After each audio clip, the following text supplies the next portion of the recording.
Nuevamente nos encontramos en Mujeres que Mueven el Mundo, esta iniciativa de la Universidad Nacional de Córdoba, coordinada por el Programa de Género de la Secretaría de Extensión, junto con el Centro de Promoción y Producción Audiovisual de la Prosecretaría de Comunicación y los servicios de radio y televisión universitarios. Hoy vamos a recibir a Patricia Morey, doctora en filosofía, docente, investigadora de esta universidad y una referente en lo que tiene que ver con los estudios de género a nivel nacional e internacional. Con ella vamos a analizar cómo estas reflexiones, cómo estos contenidos fueron introduciéndose en los claustros universitarios. Las invitamos a acompañarnos. Y aquí estamos despertando como flores de un campo que no siempre fue regado. Porque algunos, con pensar en esa idea, el temor los paraliza y se duermen asustados. Ni una menos pretendemos y por eso defendemos flores que no hay que cortar. Aprender a respetar, nada aquí nos pertenece. Todo lo que nace crece, no trates de conquistar. No hay por qué domesticar.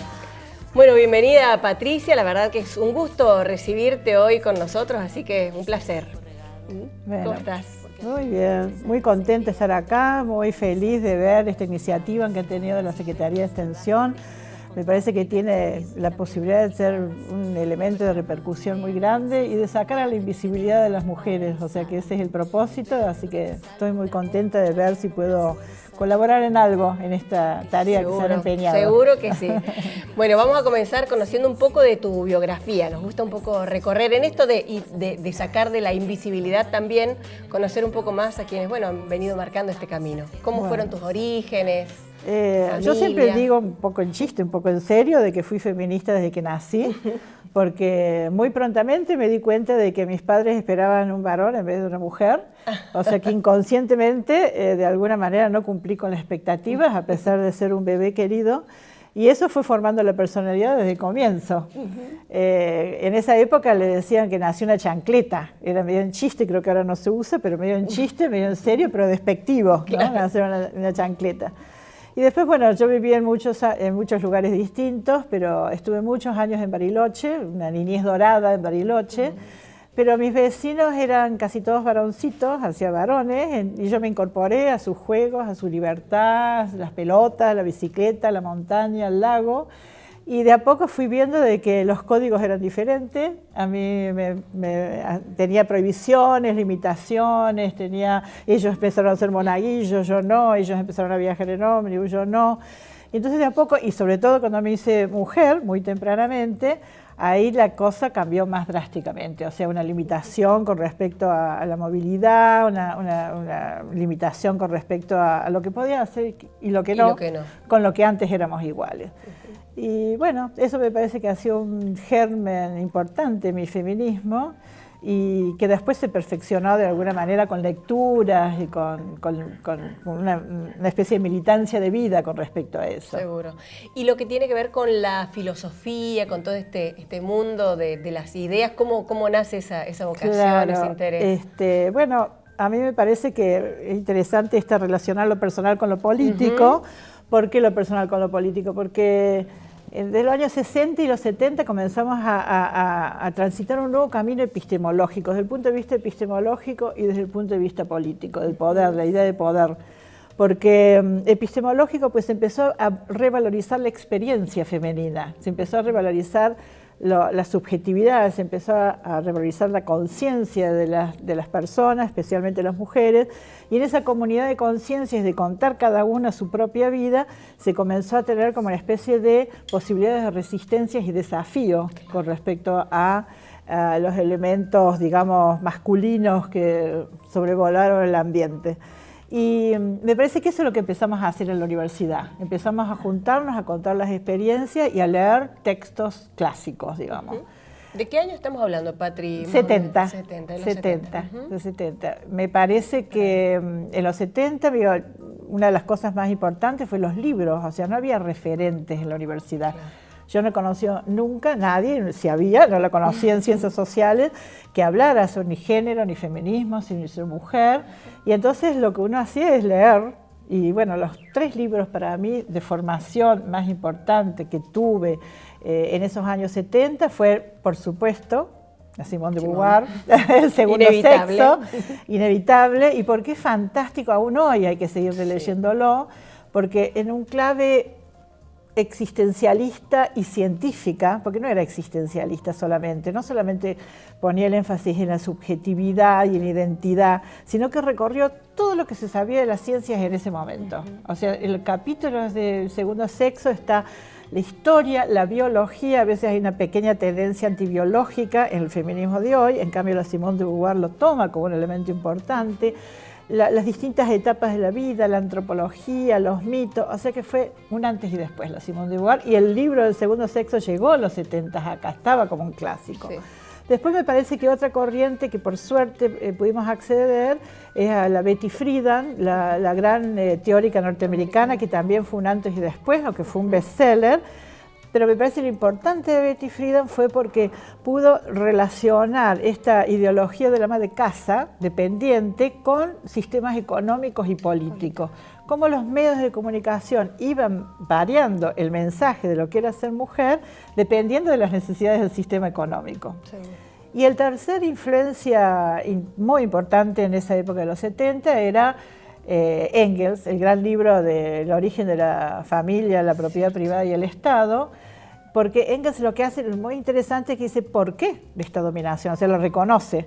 ¿Por qué la dominación? Y cuando habla de por qué la dominación, pone la idea de una historicidad. Hubo un momento primitivo donde las mujeres no eran dominadas y un momento en la formación de clases sociales y en la formación de la propiedad privada en la cual, digamos, la mujer se transforma en un objeto, ¿no?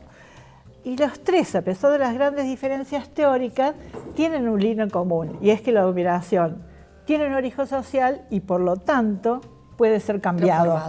Y entonces da esperanza. Está bueno. Me parece que en los años 70 estos 3 libros lo que dieron era la esperanza de fácilmente, hoy nos hemos dado cuenta que no es tan fácil, de hacer un mundo mejor.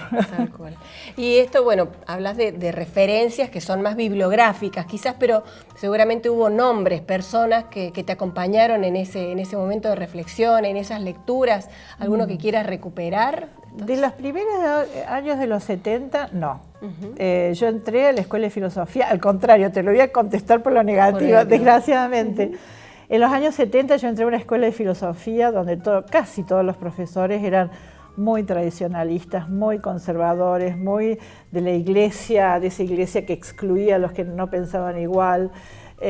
Prácticamente no había ningún tipo de pensamiento alternativo. Y ese pensamiento conservador institucional contrastaba con lo que era el espíritu de la época. Claro. O sea, el espíritu de la época era revolucionario. Luchábamos los jóvenes por una sociedad más justa, el Mayo francés, la transformación de los códigos sexuales, otra ética, una crítica, bueno, todo cosas en las cuales se pensaba que se iba a hacer un mundo diferente.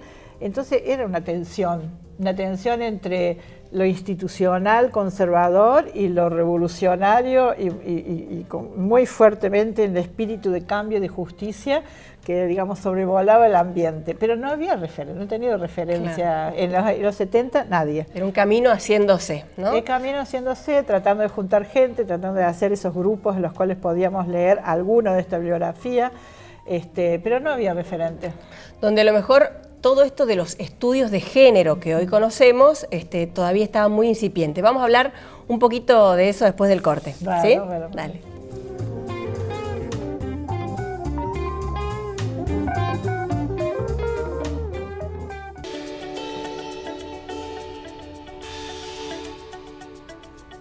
Retomamos la conversación con Patricia Morey. Hoy un momento en donde en distintas facultades, deben quedar muy pocas facultades donde no se hable algo de estudios de género, pero quería recordar con vos aquellos inicios en donde esto no se conocía, qué obstáculos, qué dificultades encontraban. Bueno, para hacer una especie de un cuenteo histórico un poco de cuáles son las dificultades, me parece que al principio fue ese conservadurismo reinante. Después, por supuesto, y hay que decirlo, el golpe militar, la dictadura militar fue un retroceso absoluto en todo lo que fuera reivindicación para esta sociedad. A mí me amenazaron de muerte la Alianza Libertadores de América, así que tuve que ir a otro país como refugiada política y de alguna manera eso también fue un retroceso total en todo lo que fuera el pensamiento de las ciencias sociales. Y la vuelta también fue difícil porque la mayoría de las personas que estábamos en ciencias sociales teníamos que construir nuestras profesiones y nuestras trayectorias académicas y el género no estaba dentro de la currícula, o sea, siempre fue como una especie de elemento secundario dentro de lo que teníamos que hacer, que es la formación más importante. Después, por supuesto, no había becas, nunca hubo becas hasta prácticamente los 90, que recién se empezó a legitimar. Para estudios de género. En estudios de género, claro, había poquísimas becas de todas maneras y en estudios de género no estaba legitimado lo suficiente como para que dieran, digamos... Que meritara una investigación. Para que investigación. Entonces eso era muy difícil, no había una masa crítica todavía con respecto a los estudios de género. Me parece que también importante, estaba pensando, el ninguneo. Hay una especie de, en ese momento, yo digo, la vuelta de la democracia, que fue difícil la reconstrucción, también era como, no eran de los temas fashion, o los temas serios de filosofía, que generalmente son todos temas muy técnicos y muy de especialistas. Trabajar sobre los temas de género era casi como para desaprobar este tipo de cosas que era muy outsider, era muy externo. Yo creo que los estudios de género en las universidades norteamericanas, europeas y en Argentina han hecho como una trayectoria de ser la periferia excluida hasta ir ganando terreno y hoy estar absolutamente legitimados en muchas de las disciplinas. Y en ese momento uno, digamos, se hacía por ejemplo en filosofía, si yo daba una exposición sobre género y filosofía, posiblemente mis compañeros varones no iban, pero si lo hacía sobre relativismo cognitivo, o sea, paradigma, la relación entre paradigmas y evidencia, sí posiblemente fueron sobre Kuhn. Entonces había como una ausencia de interés en general. Y yo me gustaría agregar la cuestión institucional. En esta universidad todavía, y durante mucho tiempo, no hubo jardines maternales que cuidaran a los niños, a los bebés. Yo creo que las mujeres tienen, y los hombres también, el derecho de no tener hijos cuando no quieren y de tenerlos cuando quieren con el apoyo estatal, institucional, porque si no es sumamente difícil coordinar niños con la profesionalización y con una carrera como la docente que es muy exigente y competitiva. Entonces me parece que eso hay que anotarlo porque es una de las deudas pendientes que tiene la universidad con las mujeres de esta universidad. Igual, que afecta mayormente a las mujeres o que también a los varones. Seguro. De cualquier manera también me parece que está bueno ir mirando los avances que se dieron, ¿no? Hay como hitos en esos avances de la inclusión de estos estudios en distintos claustros, ¿no? Sí, yo creo que el avance es maravilloso. Yo todavía me asombro de todas las cosas que están sucediendo hoy y lo que ha sucedido en los últimos años. Avances, por ejemplo, en investigación, cuando nosotros llegamos al 70 había una investigación que me acuerdo trajo la arquitecta Falú y Curuché, con financiación externa. La financiación externa y la legitimación externa fue muy importante, traer gente del exterior, y ella trajo esta investigación que coordinó y articuló las ONG con las universidades y con todas las investigaciones de acá. Hoy hay más becas que antes no había, hay un montón de personas que están trabajando en género. Organizamos seminarios multitudinarios porque había una necesidad no cumplida, o sea, la falta de recursos es un problema y siempre fue un recurso, un problema, pero se ha compensado con mucha militancia. Muchas de las cosas que se han logrado en la universidad ha sido por la conciencia de muchas personas que veían la ausencia e incorporaban el género en algún lugar. Entonces becas, congresos, el doctorado en género ha sido un avance importante también. Recuerdo cuando la doctora Boria trajo el proyecto, a mí me parecía que era muy temprano y sin embargo fue uno de los primeros que fue aprobado por la CONEAU, o sea, el doctorado de género está formando gente que después van a reduplicar, o sea que es una maravilla. Yo veo los carteles en los años, yo tengo que contrastar con mi propia vida, en los años 70 el eje fundamental de la contradicción era la clase social y en cambio ahora veo carteles en muchas facultades y escuelas en las cuales el género, la violencia de género es un pedido y una militancia que antes no existía. O sea que yo creo que realmente los avances dentro de la universidad, y hay como una especie de... El otro día hablaba con una profesora, porque yo digo que faltan materias, pero al mismo tiempo una profesora ganó un concurso en introducción a los problemas epistemológicos de la psicología y ahora está dando epistemología feminista. ¡Qué increíble! Epistemología feminista en primer año de psicología. O sea que eso también es un avance impresionante que fue germinando, me parece, de a poco, un poco, digamos, en los sótanos de la universidad, y me parece que ahora también, por la presión social, es como que está como floreciendo, ¿no? Se están viendo los resultados. Buenísimo. Es una universidad centenaria, ¿no? Una universidad de muchos años, no es fácil moverla. Que además también tuvo en su seno uno de los movimientos estudiantiles más importantes, la reforma universitaria, que está cumpliendo 100 años, y en ocasión de este centenario estamos tratando de conocer algunos testimonios de mujeres y cómo es su relación, cómo ha sido su relación con la universidad y en general con el acceso al derecho al conocimiento. Los vamos a escuchar un ratito y volvemos.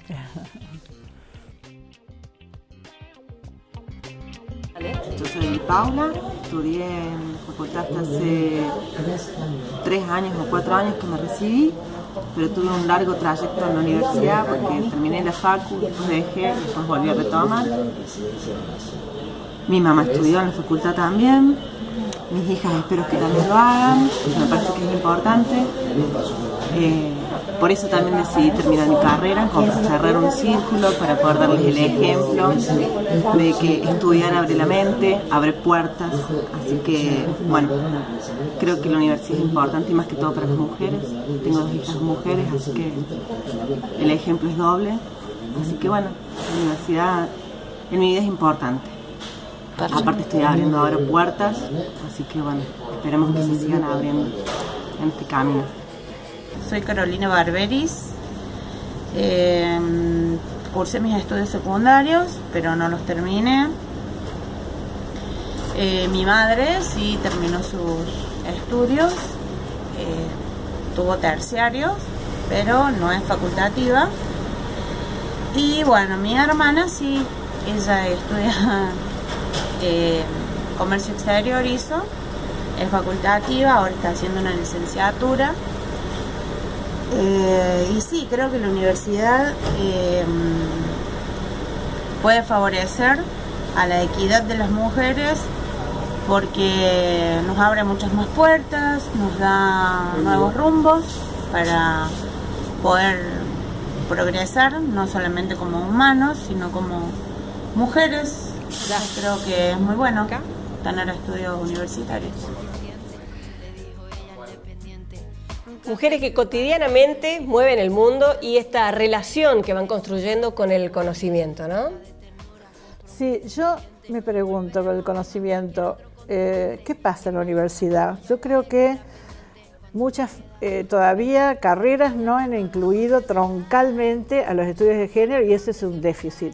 Epistemológicamente, si uno tiene una visión parcial de algo, puede llegar a significar falsedad.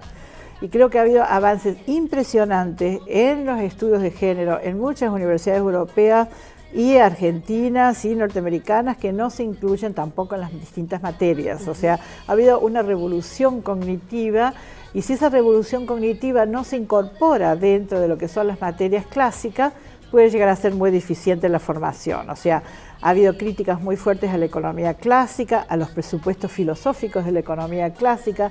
Es mentira la idea del hombre racional, egoísta y solitario, pero se siguen enseñando este tipo de cosas. Es una imagen androcéntrica, filosóficamente androcéntrica del ser humano.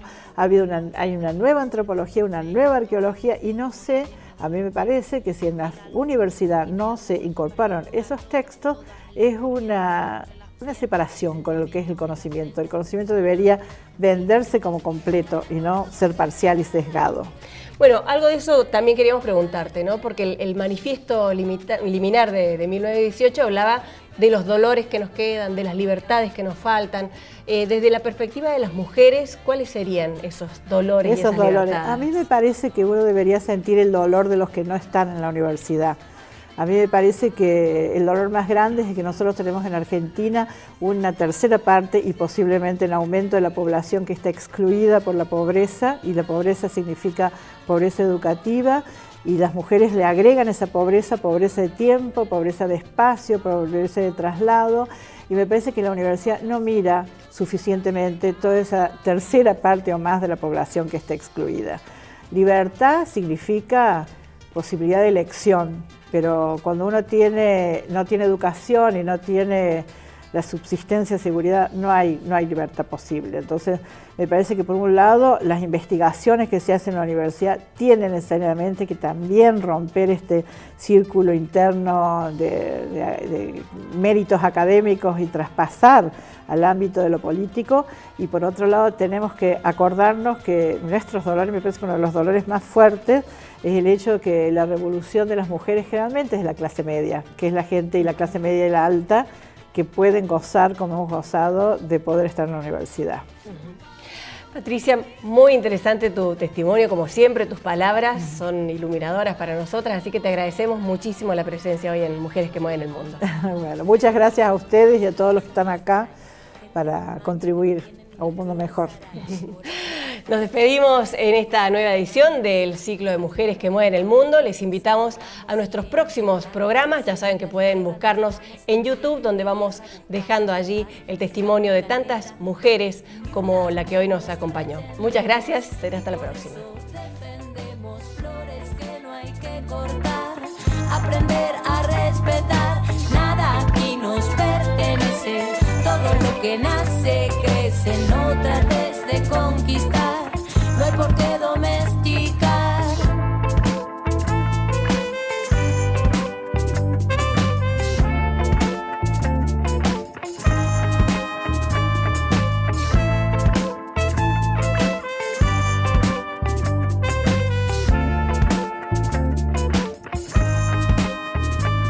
Y aquí estamos despertando como flores de un campo que no siempre fue regado, porque algunos con pensar en esa idea el temor los paraliza y se duermen asustados.